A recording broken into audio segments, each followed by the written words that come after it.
Salam dəyərli şagirdlər və MİQA sertifikasiya hazırlaşan dəyərli üzvlər. Gəlin belə bir qəbul sualına baxaq.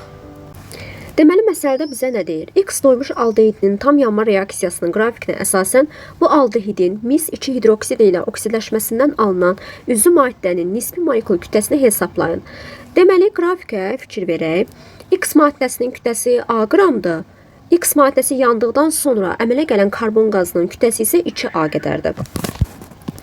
Biz bilirik ki, aldehidin formulu CnH2nO'dur. Yandıqda N mol CO2 ilə M mol su əmələ gətirir. 3N çıxılsın 1 bölünsün 2 molda oksigen sərf olunmuşdur.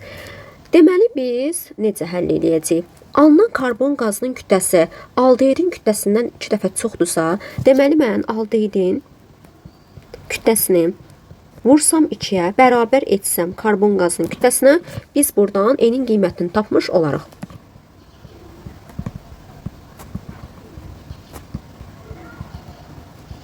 N bərabərdir. Buradan tapırıq ki, 2-yə. Yəni, bu CH3COH imiş. Yəni, sirkə aldehidi.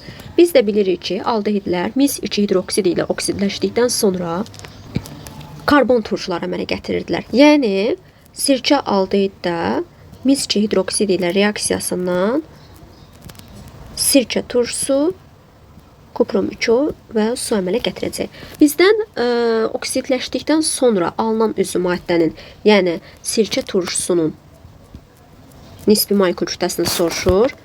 Karbonların kütləsi 24 qram, hidrogenlərin kütləsi 4 qram, plus oksigenlərin kütləsi 32 qram. O da bizə verəcək 60, yəni cavabımız olacaq D variantı.